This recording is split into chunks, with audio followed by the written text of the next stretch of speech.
Hey, Paul, welcome to the show. Hello, Sabi. Pleasure to meet you. Same here, man. I have a lot of questions for you about moon bounce, but I want to start off with just knowing more about, your previous company. You have been in the startup world for a while, so I want to know more about that. How did you get into startup world in first? Yeah, so it's a bit of I'd say like an untraditional story, and I'll try to condense it into like a few minutes. So I think I'll start it with the fact that I played like RuneScape as uh, like in elementary school. Have you heard of that game before? I've heard of it, but I've never played it. Uh, so it's kind of just like an open world MMO game, but what I think I did a really good job at least for like teaching kids in elementary school, was like about capitalism. It was like our first chance where it's ever been like, all right, how do I allocate my time? What skill sets do I build up? And then like, how do I organize a supply chain with like other third graders to get like some end product created and eventually sell it on the market? So I played that as like a very young kid. I think that's what inspired me to get into what became quantitative finance, is what I went to school for with like minors in math and econ. And like while I was in college, I was broke like kind of most college students. And it was like during the first crypto boom in 2017. Uh, and some of my friends were sending me like screenshots of like, oh wow, look how much money I just made in Bitcoin. And I was like, wow, I'm not making that, but we're learning about how to trade securities, and it seems like there's a very prime market open right now. So as I started doing some research, one quick thing I realized was the discrepancy in pricing between US dollar and Korean won denominated Bitcoin, uh, to the extreme of like 35-40% in like November 2016 or so. Uh, and like at that same time, it's like I've made a club called the Financial Algorithm Programming Club, and we were learning about like how to trade arbitrage and triangle and stat arb. So I was like, all right, I don't know exactly how I'm going to go about this because I'm brand new to crypto, but let me just take out my student loans and go to Korea and just like see what I can learn.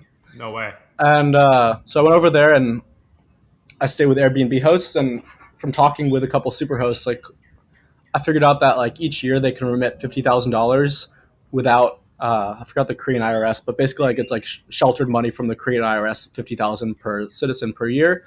So I did what I coined as like Airbnb arbitrage at the start. So what that entailed was like I would go and stay with a superhost, and with an assumption that they were like entrepreneurial, most Airbnb hosts are.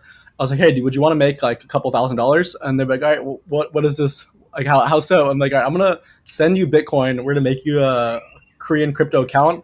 We're gonna cash it out into won, and then like I'll give you a cut of it, and then I'm gonna fly back with the rest of the money. Uh, so that's the way it started. Was I'd go and find an Airbnb host that was like loyal and trustworthy, spend a couple of days with them, and then return back with like a suitcase full of money. After doing that quite a few times, we started kind of expanding it to be more, I'll call it like formal. So that we like expanded to Japan, Hong Kong, Ireland, India, and then applied like not too complex of algorithms, but stat arb scripts on top of it, where it was based on trading discrepancies, like expansion and compression of the spread. And so I was doing that. And the kind of story kind of goes two ways from here. But one part of it is like I've been a musician my whole life. I played like orchestra and cello in high school. I brought my guitar one time and I released my first single and it did pretty well. Got like a million streams or so. I signed to like a small indie record label, so that gave me like the first taste of like being a creator myself, like in a more professional fashion. And then I also exited what was called DFSI, which was the market making company, to a prop shop in Chicago. I'd been a big fanboy of this documentary called Alchemists of Wall Street. It was kind of like the hype film if you were like a financial engineer. So I reached out to one of the guys in the film. He liked what we were doing, and they bought the company out, which was nice. So now I was like a musician with like some availability of funds, more than like I'd had before that, obviously. Uh, but like being that like kind of low tier sign musician, it was like, oh, there actually really isn't that much money. If I was doing this full time, it'd be hard to even consider it full time. Like it wasn't enough to pay any kind of like meaningful bills or rent and things that you'd actually need to do it full time. So that's what uh, kind of inspired me. And at the time, it's funny. It was called Clout Token. Was like evolution of what became Matter, which was the actual music focused company. But it started with this idea of clout token, of like, all right, what if you could monetize clout, and then like by holding, I didn't call it creator coins, but what's very similar to a creator coin, by holding it, it would give you access to like benefits and rewards and exclusive content. And like kind of started pitching that vision around. It got to like a musician that I looked up to named Josh Pan. He's like signed with Alsta, and he eventually became my co-founder. And I caught some Okay. attention in kind of like the lobbying congressional world, where at the time Ripple was taking the rounds around Congress to try to show like, hey, this not a violation of the Howey test. Regular people should be able to purchase Ripple. And I think they kind of looped us in there as like a juxtaposition of like, oh, hey, it's big bankers, but it's also like college students trying to make things for like musicians in their bedrooms. So I ended up in a lot of kind of like cool conversations with like the House Financial Services Committee, like talked with kind of everyone that's writing the current policy on blockchain, which was fun. But eventually, we kind of like we wrote the second no action letter to the SEC. We got like a non-answer. So they kind of told us like we're not going to stop you from doing this, but we're also not going to say that like we won't go against you in the future. Which like I had seen what the bills were like for us to get in these conversations, and it wasn't being fronted by us. So I was like, all right, I personally couldn't handle this. So like if we didn't have a sponsor behind this, so we kind of took the safer route, where Cloud Token turned into what we called Wavestream at the time. It was focused on like blockchain based like smart contract splits. Altruistically, it was a great idea, but like we didn't have the leverage within the industry to like make it be important. Because the problem is like you can have these like kind of like ideal values of like, oh, this is the best way to do it, like to handle rights and like copyrights and royalties in the music industry, but without buy-in from like major players, it's just like a cool idea. Like, oh, if everyone did this, this would be a great solution, but there wasn't a way to kind of scale into it. So we sort of like ditched most of like our blockchain facing kind of like consumer value props. We kept it on the back end of how we powered our platform, but eventually it turned into Matter, which it was kind of like a culmination of a lot of cool, like our favorite parts of other platforms. But at the core, it was like a market network platform, so you could be social and then like use your content, use like your social presence to drive more traffic to digital products, services, and then we had a feature called Artist Pass, which people compared it to like an OnlyFans, but for musicians, like an Only Bands type concept. So that definitely gave me like a pretty strong understanding of like the creator to fan subscription and commerce world, because that's what our platform was. Uh, at our peak, I think we had about 150,000 monthly active users. Wow. I think we helped like 50,000 musicians make about $1 million. Then we launched in January 2020 was our beta. I think November 2019 was our alpha. So that's kind of the timeline there. So you've been in the creator economy, building tools for creators space for a while now. So like especially with Moonbounce as well, like is it something, like because you've already been building these tools, can like BitCloud is just a platform. Like what if there is some other platforms that come out? I'm sure your tools are basic. You can basically just like build on top of any platform at this point, right? Yeah, so Moonbounce, we see BitClout as a phenomenal launchpad for our service. But the real goal is to be like interoperable, because that's what our value prop is. It's like that Zapier for creators. So that implies that this works everywhere on the internet. And like ways I've described it is like an all internet access pass, as opposed to just being an exclusive content platform. Yep, makes complete sense. Um, what do you think? Just out of curiosity, like, because you have been in the space for a while, you understand probably better than a lot of people the creator economy because you've built the product before Big Cloud. Do you think that Big Cloud will be the platform where you see all this things going to happen, or do you think it's just as you said, like it's a starting point, and then more stuff is going to happen, like on other platforms that are going to get built on top of the Big Cloud blockchain? Yeah, so I'll kind of walk you through like my thesis of like why we're kind of pushing like pretty heavily on BitCloud at the moment. Hmm. And it starts with the payment model here, where like ever since Patreon and OnlyFans, there's been like a wave of like creator to fan subscription platforms, each picking a new vertical. Obviously, I tried to do that as well, and like since then, though, I've kind of condemned it, because like one thing I realized as an operator was like it's kind of the same subset of super fans that will migrate towards whatever like subscription platform you choose as a creator, where like Patreon is sort of the one size fits all one. And you can make a specialized one that'll give a better like fan creator experience, and it might help you with a couple basis points more fans. But the reality is like even if you have a very cult like following, like you'll get 5% revenue penetration there. And like for someone like me as a creator, or like most creators, it's probably more like 1%. It's like the same 100 true fans in like the Kevin Healy Oh, essay or 1,000 true yep, fans from Andreessen. It's like that's kind of your target market. It's like if you're making a creator subscription platform, like those are the fans you want to onboard. And like most people outside of that, like aren't really just like willing to subscribe, and it's hard to convince them to do that. And like even like myself, like I'm a big creator and I live and breathe for this space. Like seldomly do I actually pay a monthly subscription to creators, and like most of my builder friends in the space, when I ask them that, it's like, hey, so do you pay monthly subscriptions to creators? And it's like, no. So it's like, why are you trying to make other people do it if like you're not your target customer there?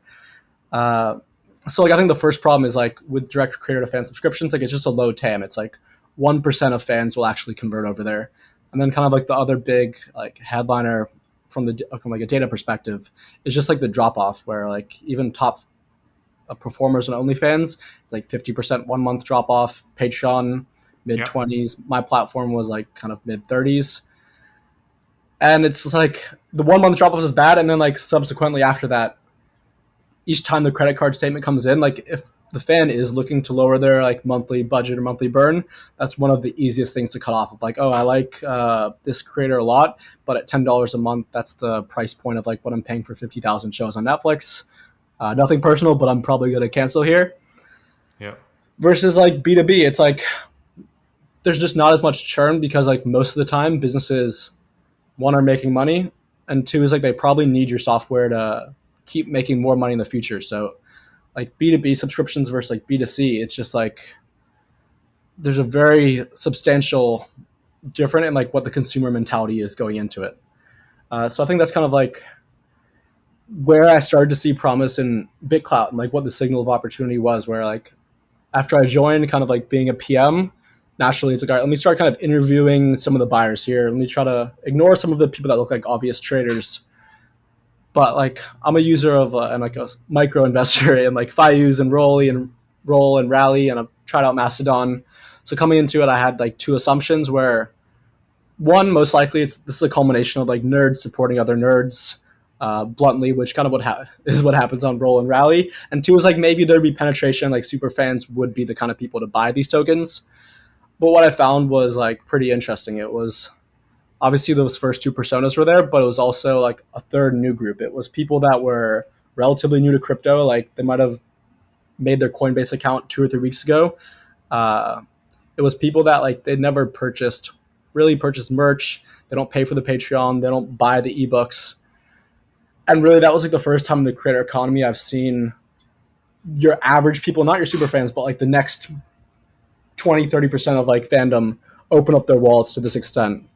Where like normally maybe that group will do like $1 to $5 transactions on like buy me a coffee or Ko-fi, but it was never high LTV shit at the volumes of like $100, $500, $1,000 from ordinary people.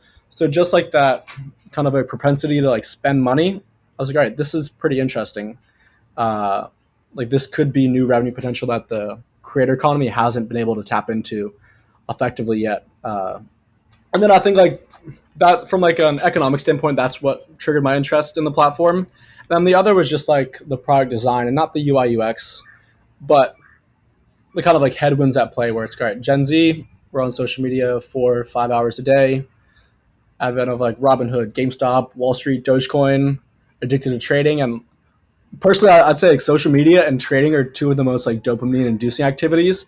And this is like a very clear intersection there. And then you like sprinkle in the fact of NFTs have become more credible in the mainstream with like New York Times and Forbes articles talking about them, and then you mix it in with kind of like Gary Vee is coming out with his crazy. I don't know if you heard, yeah, that 5th May thing. He's promoting hard right now. yeah, like even like Tom Brady's dropping like an NFT platform. Like big people are talking about NFTs, which I think like Yeah, adds to the credibility of like the space. And then like, oh, 50% or 60% of elementary schools want to be creators when they're older. If yeah, that's going to become true, like what pipes need to be in place to make that work? Because right now, not everybody can be a creator. Really, like the demand for creators, it's like can support about like 1% of the population being creators, not 50%.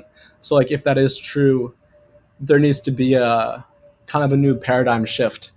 And what I think that actually like what that specifically targets is the relationship of like day one fans to day one creators. The ratio is terrible. Like there's just not enough people that want to go discover someone that's in their first week or first month of making content Yeah, versus the makes people that sense. are completely content with like, oh, like YouTube, TikTok, Spotify, these algos know me great and they're going to show me great content. For early stage creators, you're not really getting placed on those opportunities frequently at all. So it's like, how do they get their first couple fans? Because to them, like without getting your first couple fans and people to like give you money for being a creator, it's hard to be like, oh, this is an opportunity I want to chase. And that's where this kind of like token ownership model becomes really cool. It's like before this, if I wanted to make money off my curation or discovery skills, so I can go run a talent agency, I can go be an A&R at a record label, I can run like an affiliate page. But really, as like an average person that just like thinks, oh, I'm good at spotting new music and new art, there isn't a really way to monetize that. So without that incentive, like even if you think you're good at it, you're not going to naturally do it as much. Versus like BitCloud or any other creator ownership model, it's like, oh, if I believe I can spot great content, let me support them on their day one. I And if will they make turn out to money. be the next big thing, then like I'll share in the equitable upside. So like that's a really important factor of like if half the world wants to become content creators, that needs to be true, or else it just doesn't sustain itself. Kind of like what Scooter Brown did with Justin Bieber, right? Like he found him Yep, too early, but the problem is he had to have enough cash to be able to give him, because there was no tokenization, so he has to be the main guy, and that's a lot big risk. But now you can kind of do that with tens of Justin Bieber, even if you only put a small amount of money. If they go big, your upside because you can just like hedge your bets in that way because you're just buying smaller tokens. Makes sense. It could be a lot there, and yeah. exactly. So why do you, out of curiosity, why do you think you said that Gen Z really want, or the new generation really wants to uh, social media and trading because they both are very like dopamine inducing activities.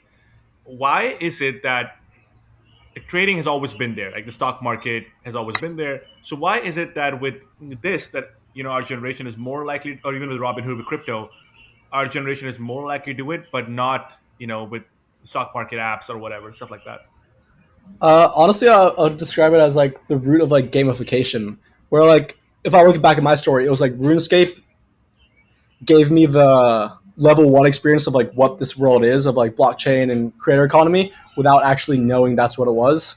And like when you look on BitClout, like one thing that kind of like boosted my confidence was the fact that the dev team they all have party hat icons as their profile pictures, which like was the first kind of NFT of RuneScape. So it's like, oh, these people understand like this is the world they grew up in. One of my friends I've met recently, Rodney, on the platform, I think we linked over the fact that we Yeah. both had RuneScape profile pictures. I think this one like this one content creator that runs like some Roblox worlds. I think his name is Preston. I saw an interview on like Career Economics where he also attributed it to like playing RuneScape as a kid. So if you're taking this viewpoint of like, oh, video games are like that first Mm. taste of what this world is, well then look at what's happening now. I think it's like 2/3 of like these like 10-year-olds are playing Roblox. So they're all playing Roblox, they're all playing Minecraft, and even though they're not using blockchain yet, they're getting used to like in-game economies, in-game Mm. worlds. And then like when you go into crypto, it's like, oh, this is kind of like what I've been doing. There's a couple extra steps, and like how do I transfer this in the blockchain? But it's kind of the same fundamental teachings that they've been doing since they've been 5 or 6 years old. So that's why I think like this next generation, the kids that are 10 years younger than us, are just very quick to understand, even faster than it was for us, because like this is what they've done since they've been extremely young. So like that's kind of where my like longer term kind of like bull case is here is like, all right, I think this next wave of people will understand this way better than us, and obviously way better than the people older than us. That's so amazing. That's a really good insight. So talking about moon bounce now, what kind of examples I would say, and I read your website. There's a lot of examples like you had from like rewards could be custom discount codes to playing games to VIP in Discord, stages on Clubhouse. Like, how do you think about like different examples, different use cases that you think might happen? Yeah. So for the different use cases, we've kind of segmented into two areas where creators can upload one of two things. They can upload exclusive content, which is more akin to like your Patreon, OnlyFans, Substack kind of offering, where it's like, hey, it's the content that's the trigger for the fan to participate here. But the other is everything that's more experience based. And like obviously Twitch does a great job at this, where it's like you donate bits, you sub to a Twitch streamer because you like their content, you like who they are. But there's that like 10-second moment of recognition from someone that you like aspire to be or idolize, where they go, "Hey, thank you so much for the 10 bits. Like it means a lot," and you feel connection there. And like with any great artists or creators, that's what you're selling is like some form of connection. Like when I put on a Kid Cudi album, it's like, oh wow, I'm really feeling him. So when you get that second moment of validation of like, oh, they kind of feel you back, it kind of creates that new like bridge of like, oh, I'm a huge Kid Cudi. If Kid Cudi says, yo, Paul, you're awesome or something like that, I'll be like, all right, Kid Cudi's already my favorite, but now I like him even more. The fact that Yeah. he knows that I exist. Essentially, like it's really important that fans know that their creators know they exist. Yeah. And like that's what we want to make have happen. And it's not just like, oh, I'm a big supporter of you on Instagram, but like if I'm one of your true fans, I want to feel special everywhere. Whether it's like I get extra points on your Twitch stream, if I get a role on your Discord server, if I get like a one-time monthly Shopify coupon code, if I get added to like a private clubhouse room, if I get added to your Instagram close friends list, if it's my birthday and you send me a DM on Twitter, we're just kind of going through like all of the primary places where creators live and be like, all right, there's a relationship that's already kind of here. What can we do, hopefully API based, that will make this relationship be even stronger without taking tons of time from the creator? Because at the start, you can do things that don't scale. I can talk to each of my fans, but Yeah. then once you go from like 10 fans to 100 to 1,000 to 10,000, you run out of time in the day. And as much as creators like want to spend time with their fans and be as authentic as possible, there's just constraints at Not play. possible. So Yeah. that's why I've kind of described it as like the Zapier for creators. It's like, all right, there's a lot of cool relationships to work with, but how do we make it where it doesn't just eat up all of a creator's time and still feel special to the fan behind it?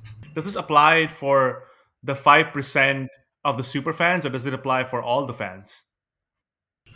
So it definitely will apply to the 5% of existing fans. And we're even looking at like, we're not trying to replace the Patreon of the OnlyFans.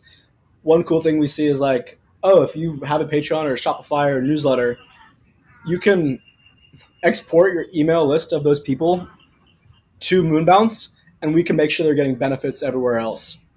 So the things I previously just Mm, mentioned, it's like you're already paying on Patreon to get the content. Let's not try to overstep Patreon there. They're already providing content, but with all these other benefits we're talking about and experiences, what if like Patreon subscribers also had access to this along with BitCloud holders? Maybe in the future it's like Rally holders or social money holders.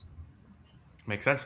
Um, but out of curiosity, how do you look at the other 90? So do you think about them as tiers? Like the 5% are going to be the super fans, or 1% or whatever, and then there's X percentage of people are going to be doing this one thing, or like are more like are going to be less committed, but they might be in for investing, for example, and other tier might be something else. Do you look at that, or you don't think that way? Yeah, and that's why I like like this kind of token ownership system because it doesn't entail like kind of the psychological of like, oh, I'm going to be paying this person $10 a month versus Yeah, like when you buy a stock, you don't. If I buy a GameStop stock, I'm not expected to keep paying GameStop every month. It's like, oh, like I can cash out of this at a point in the future. Yeah, it might be a little bit lower than what I got now, or it might be higher. It might be about the same, but it kind of like knocks down that psychological barrier of like, oh, this is part of my monthly budget now. Like supporting this creator in 3 months, makes if I don't sense. like the creator as much, I can get back out of it, and like I don't feel like I lost money.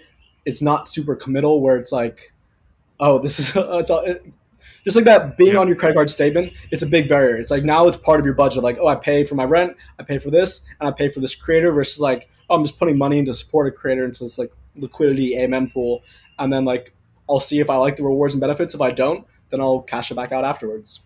yeah, and it's also an investment, basically. Yeah, makes sense. Yeah, so that's why I think it Or could be. helps Yeah, kind of transcend that one 5% group.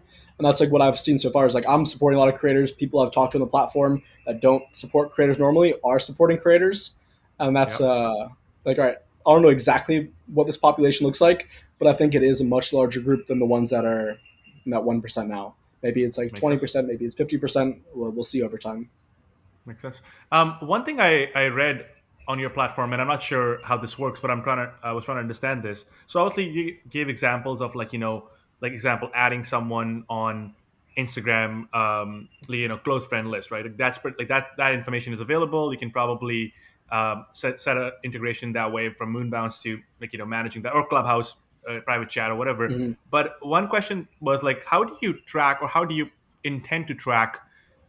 Example, let's say Twitch, right? So how much someone's interacting within Twitch? Like, can you track that, or do you? Because I think I read that somewhere. Or do you intend to track that, Yeah, or so YouTube? Yeah. there's kind of like two stages of it. At Hmm. the start, it's sort of like the growth hack word. I won't really explain how we're going to do it, but it doesn't give Yeah. us tons of data. It does help us like give benefits on other platforms without being like a true integration. And then the second phase, it's based around OAuth. So like there are like in Twitch OAuth, like in things you do with Streamlabs, you can see like time spent watching per fan. You can see who they're subscribed to. With Kudos, which is what I was doing right before this, we launched like a Twitter only version of this. And the way it worked is we had fans OAuth into Kudos, and now we could track what they're liking, what they're retweeting, what they're commenting on, who they're following, and we picked a few creators where they'd earn points for engaging with them. So like, for instance, like if it was with my account, then you get like 1 point for liking, 5 points for retweeting, 5 points for a comment, 10 points a month for following, and then we can like measure this engagement and give you rewards on the back end. So sorry, what do you mean by OAuths? So like when you go to sign up to any platform, it goes like sign in with Twitter, sign in with Google, sign in with Facebook, sign in with Twitch. It's a way to get an access token from the user so we can call the right endpoints on their API. Got it. Okay, and then so example would be like I use Spotify to do my podcast, right? But I don't get any information back. Like I get the analytics, but I don't get any which specific user is like watching how much. But you're saying basically because they logged in this example because they logged in through Spotify, you have an endpoint and you know how much this particular user is watching, and Yep. then you can kind of relate back. Exactly, and Spotify was the one that like before I started Big Clout, that was the sprint we were in the middle of. Is like we did Twitter, adding Spotify was next. So it's like if I listen to your podcast right now, you can see how many people listen per month. You can see the geolocation of these people, but you can't look at it on like an individual Level, person yeah, level. yeah. So like with what we were building, it's like if I OAuthed in and like I was getting points for listening to your podcast, you'd be able to see like how many times I played it, what songs were like what podcasts were I listened to before this, like how frequently do I listen, and then if you had like the Twitter plus the Spotify integration, then now you can kind of bring like two things together. Like, oh, this is Paul. This is his behavior of how he supports me on Spotify, but this is also how he's engaging with me on Twitter. That's why like longer term we want to create like a customer data platform where Yeah, it's like like oh like CRM. Yeah, exactly. So it's like if the fans are willing to like share some of their data with their favorite creators in exchange for like rewards or some kind of compensation, then it helps the creator better understand like here's how my fans are actually engaging with me. Here's their attribution, like the funnels of how I become a fan of Sabi, and that's what Kudos' vision was. And it's something that the fan value prop still kind of stays the same, whether it's Moon Balance or Kudos, but the creator value prop is less of a CRM today and more of like a monetization vehicle, like by incentivizing kind of BitCloud purchase. But the longer vision would be to add that as a product feature. makes complete sense, man. I would not even talking about creator coins. I would just pay for that particular feature because Yeah, I had a podcast with Spotify and like I had no idea who's listening, who's not listening. I don't get any data, and it was hard to like actually like how one thing I loved about you by the way is when I was looking at your platform, and I highly recommend anybody who's who've checked whoever is in that Discord channel. It was amazing to see how you were using your own tool as an MVP within Discord, which was amazing to watch. Basically, you yep, create like you know what I mean. Like you created it was very startupy. You're actually getting user feedback within the platform. You made it like in a different tier, which is your tool, right? And you can tie that in with coins as build that further. I guess a little bit it is tied already with coins because you yeah, can sign in through BitCloud. But it's so cool to watch that, right? And to me, that is beautiful because that's what I wanted to do with any kind of business I build. I want to talk to my users. I want to know what they want. Like right, even like I read this one. I don't know if you're allowed to talk about this or not. We can cut it out. But I read this one coffee shop post you had in there where you know what I'm talking about. yeah. Yeah, Super Locust coffee. Yeah. Uh, I'd seen that they were like they'd put out a post. It was like their first day on the platform of like, hey, we're thinking about this concept of like we want to give free coffee to people that hold our token. And I was like, oh, that's kind of what we were already thinking about with our Shopify integration. But we didn't want to start building it until we had like our anchor customers on that front because like I don't sell on Shopify. I Yep. can't try to like I can try to put myself in those shoes, but really that's not my business. So like I need to talk to people that want to do this. That's the best sign when you're building product is people exhibiting the behavior you want to happen without your Yeah. product. And it's like, all right, perfect. Now we can come in and automate this. So like I haven't had a call with them yet, but they were messaging me some cool ideas of like not just their top 10, but they want to make it so like people that come into their coffee shop, it's like, hey, buy some of our coffee shop token and you'll get like discounts when you come in here. You'll get like merchandise, you'll get stickers, you'll get stuff shipped to your house. You'll get some like behind the scenes content to like meet the baristas and like where we source our beans from and like to our farm. So it's a lot of like cool ways of like bringing this kind of like physical world into like this like new digital realm. Yeah, and it was amazing to watch that you were doing it as a startup. You were like basically saw this, you picked him up, you picked this person up. You're like, hey, you're doing it manually. Want to automate Yeah. this process, and it was just beautiful to watch how you were setting that up as a startup. And I think that is what is exciting to me personally when I'm looking at your product project. I've had a lot of people like Rodney, like every. So I asked this question, which I want to ask you as well, by the way, in a bit here. Which Mm. ask everybody, what are some of the tools you really are excited about? And in the 3 or 4 episodes I've done, every person has said Uh, uh, Thank you to Moonbounce, everybody then. which is beautiful, right? And so at first I didn't understand because all I'm looking is the landing page. But when I saw the insides, when I saw what you were doing, I'm like, whoa, this is amazing. I see what's going on here. Like you're building something super cool, and I like it how you're approaching it as a startup, and you're hitting on the main problem points that a startup founder has. You're giving them data, you're giving them analytics, you're connecting people, their initial customers together, and that is just what is needed to build good tools. Yeah, and I mean, and a lot of people are like, "Oh wow, how their coin price get high?" Like they popped up last week, but like really, after going through my backstory, this is kind of what I've been building towards my whole life. Right, been Yeah. building creator tools in the blockchain space. I've been like a creator myself, and like even back to clout token, what I was pitching in Congress was like I needed something like this to exist to take what I had in my mind to like the deepest extent. So that's why I'm pretty excited with everything going on here. I love that, man. How do you see as the like whatever you're okay to discuss, but how do you see as the roadmap for Moonbounce? So I think on our Discord, like I gave you the role that had access to our roadmap. Yeah, yeah, Uh, Starting with our MVP, it's going to be the low hanging fruit where like, it is kind of the Patreon esque stuff, which I'm not like super passionate of. Like this is my favorite thing to build. It's something though that I've built before. Our VP of engineering, I met him a couple weeks ago, and he also happened to have built like an OnlyFans competitor. So we both built products like this before. So it's like, all right, let's knock this out really quickly. Kind of take our positioning, and then at the same time slowly introduce aspects of like what we're really building. So like the MVP, it will be the exclusive content, photo, video, text posts, but then we're gonna sprinkle in like, oh, we built this Discord bot out, so like you can use your Moonbounce portal to set up like your own Discord room, and then we'll probably add in like Zoom or Shopify as like the other two that we add in there. amazing. I actually want to, while you're speaking, it really hit me, and I want to give this shout out to um, uh, Charlie from Charisma on Command. They're a YouTuber. I don't know if you've heard of them or not. Have you heard of them? I don't think I recognize it off top. Okay. Anyways, Uh, they make these amazing videos on like more like confidence and all that kind of stuff. One of the I videos they have seen made. it. Yeah, yeah. Yeah. One of the videos they made, and I don't know if you watched it or not, but I highly recommend it. You already know all this, but I'm just giving a shout out for viewers. Is all the stuff that Paul is saying is so cool because um, at first when OnlyFans came out, I looked at it and I'm like, why the fuck are these people paying so much money? So by the way, I almost started an OnlyFans agency. There was so much money behind the scenes. It's crazy, man. But so I looked at behind the scenes, and while I was doing the research, I watched this video that Charlie came out. It's called the Simps of OnlyFans or something like that, and and he explained from 3 different topics on why OnlyFans is such a interesting model, and it kind of touches on things you said where like the dopamine hit, like it's more addicting than a casino basically from a dopamine perspective.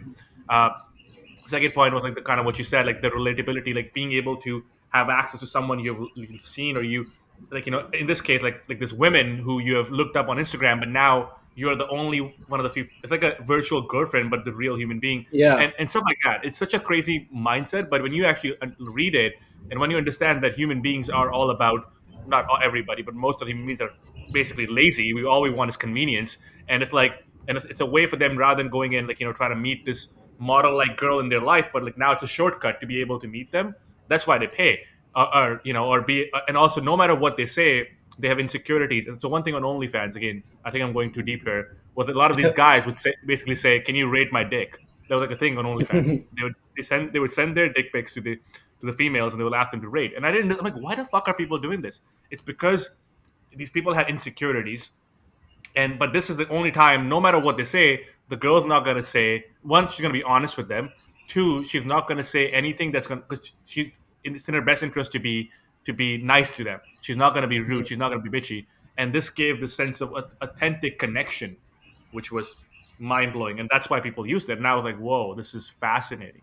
So I think this is such an interesting point, and where our world is going, and like where, how the where you said we're born in this creator, where when we're born, we watch, all we see when you're young is like YouTubers, and we kind of relate to them, and it's only gonna get like better and better when it comes to, as Yeah, things go and when you look at like OnlyFans like revenue breakdown, I don't remember the number exactly off top, but I believe it's like 40 to 50% comes from subscription revenue, which like I'll count that as like that's what people pay for the exclusive content.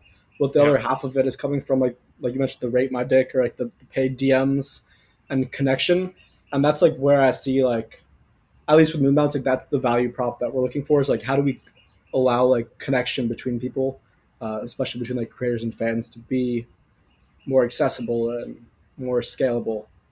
yeah. Uh, that's what I don't think is like super well solved yet. Obviously, like Twitch does a good job, OnlyFans does a good job, but like when I log onto the internet, like if I want to feel special everywhere with you, like how do I make that possible? Like whether you're doing a clubhouse room or whatever it is, like how do we deliver like that VIP kind of experience?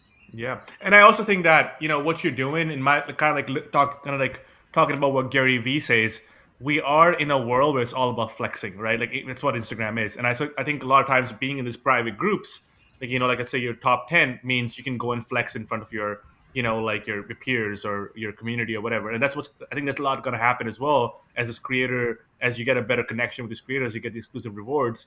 There'll be a lot of flexing that will happen, and I think people live for that. Unfortunately, a lot of them. Yeah, like when I go on like Snapchat, sometimes like I'll see my friends that will post like if someone famous kind of like likes one of their tweets or Instagram posts or responds to them on something, they'll like post a screenshot of that as a flex, and we like hopefully make that happen more, and like maybe there'll be some kind of like good feedback loop for us where it's like, oh wait, why the hell did he just tell you happy birthday on Twitter? And it's like, oh, like maybe the person will say that because I hold his coin on Moonbounce, Yeah. and then gets us a new customer.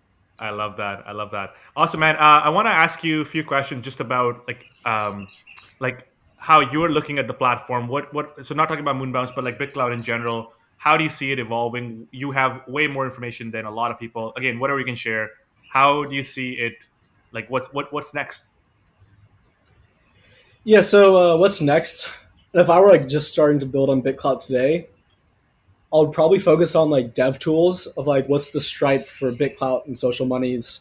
Uh, is there like a magic link? Like what's the authorization service for BitClout? It's like for all these new developers in the ecosystem, instead of having to build everything from scratch. Because right now we build our own verification method, we're building our own payment gateways. It would be great if there was an API we could just call upon. So like that's an area of BitClout I'm personally bullish on is like how do other builders build tools here, uh, so they don't have to all do the same step ones that could be replaced.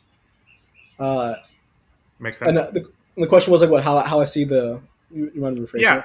How do you see? So obviously, with all, there's a lot of speculation right now with BitCloud, right? There's a lot of everything is happening. It's so early right now, right? So do you how do you see, like, what is your point of view right now on BitCloud itself, or the general uh, ecosystem, I guess? So obviously I like the fundamentals it's built upon. Where I see the biggest weakness, and if you go to like BitClout Pulse, look at their network stats. Obviously, I don't have like cohort based retention or like DAU MAU kind of ratios, but empirically, I can kind of feel people that join in the cohort within a week or two of me, which was like 4 to 6 weeks ago, 3 to 5 weeks ago, something like that. It's been a lot more sticky with them versus the people that have joined the past week or two. I haven't seen as many super user, kind of power user people on the platform. I've seen the rate of adoption from like that 15,000 pre-mine going down a bit. And what I think it stems from is just like, first of all, I mean, it's a brilliant growth hack to do the 15,000 pre-mine Yeah, 100%. because immediately it's like, oh, there's, all I have to do is sign up and there's $50,000, $100,000 in money waiting for me here. But the problem is like a lot of the people from that pre-mine, especially the creators, the ones that are already making $50,000, $100,000 a month, they're making that because of like the connection and the trust they have with their audience, and it's not by shilling things for a quick dollar. Yep. And right now, like if you are like, well, let's just say Mr. Beast, like as an example, it's like he has great trust with his audience.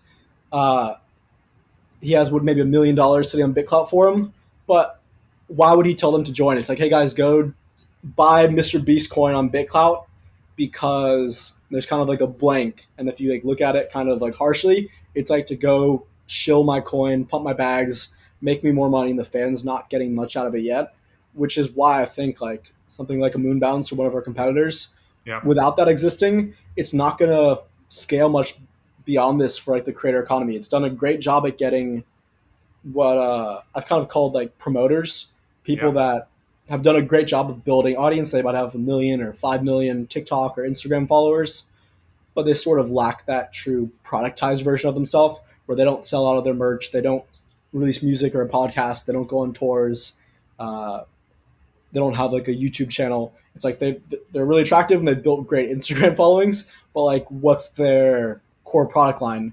So for people like that, BitClout's been awesome. It's like, oh, I can just leverage my existing social following to have like clout in this new world where clout is worth money. But go beyond that, it can't just be speculation. I agree. Not everybody's a speculator. It needs to be real utility. And even if part of the population like are speculators, a creator doesn't want to promote a speculative instrument to Yeah. an audience where most of their fans. It's more authentic. They're more just in it for like supporting that creator. It's like why am I buying this? So Makes I total think to sense. not be a fad, I need to make a killer company here, or at least somebody else has to step in and do what we're trying to do. Yeah, and provide utility. 100%. Yeah. Yeah, I agree with you entirely on that. What are the three? This is obviously not financial advice. Nobody should invest based on this advice. But what are the three coins or people or companies you are really bullish on, or you think has good potential? So Let's go with yeah, that. so definitely BitSwap as number one. I love Sigil. I think it's amazing how well put together some of these like sub 21 founders are. No, Like at 17, I've met people that are like venture scouts like at Sequoia and they have their own AI startups at 17. It's like, wow, at 17, I didn't know that was even like a world that was possible. But I know, bro. I like, talked to him. I was like, "How are you so good at 17?"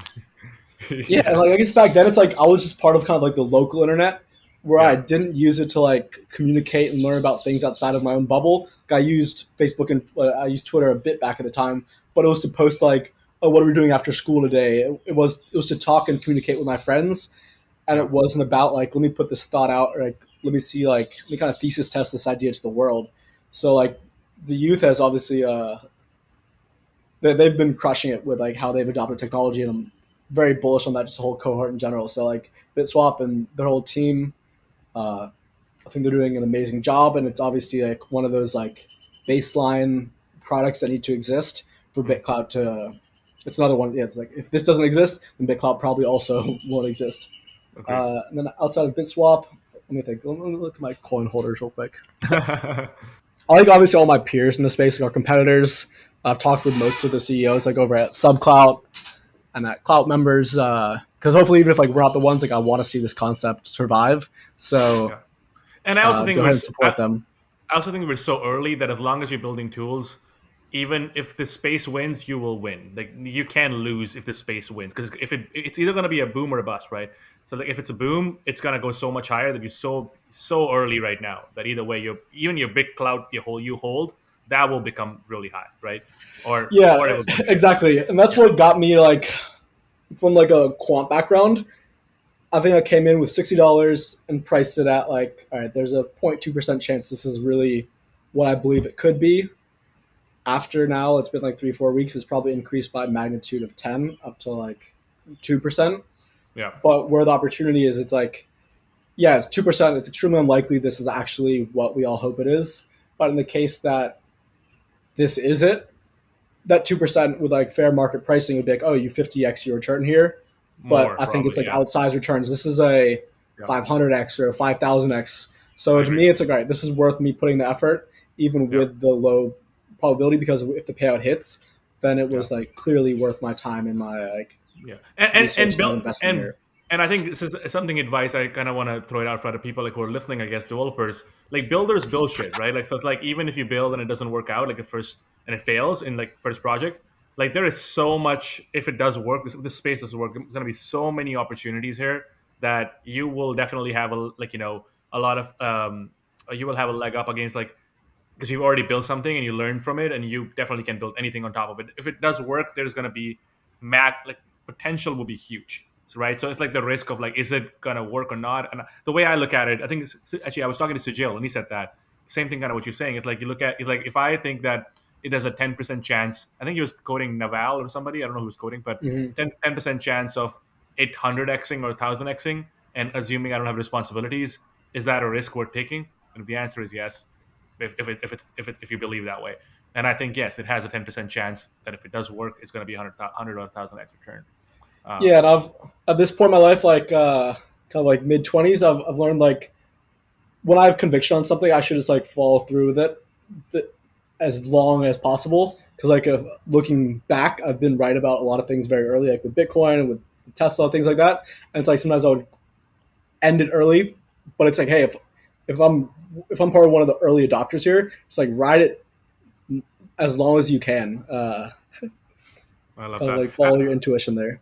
I also want to throw this one thing for the fans, I guess, or people who are listening, I guess, is that at the same time, like if when I look at you, I kind of feel that you're a builder. I can only feel that, right? Like the thing is that you also have to go with no expectations. Like, do I believe or do we believe there's going to be a lot of scams in this space? 100%. Do we believe there's going to be a lot of pump and dumps? 100%. Do we believe Yeah, it's not going to be all like like a rocket ship here? There's going to be ups and downs, and there's going to be people who are going to be assholes. There's going to be all that stuff that's going to happen. There's going to be challenges, but you have to go with that mindset of like I'm okay losing in the short term to win in the long term, right? I'm okay losing for the idea of this could become something, right? And that's kind of the mindset you need. You don't want to have expectations. You want to do it because you genuinely find this cool. And if you're trying to make this quick buck, then it's just not gonna. In my opinion, it's not gonna work out. yeah, and it's very cyclical. And like honestly, like, I don't mind things slowing down and the Yeah, hype dying down for a bit because that's like the best time to build. Is like, all right, it's just the people that really are about it are here right now. yeah, And like as things pick up, then like everyone chases the new hot thing to build. But it's like if you've been building it for a while, then like the playbook, you know who the players are, you know like what your path to market is, and then you yeah, already have a lot of tech you're sitting on. So you're just like leagues ahead of when if this does become hot, which I think creator coins and social money is like this is just like the first kind of blip of them being on people's radar. yeah, Whenever the kind of like next big moment is, like people that are here building now will yeah.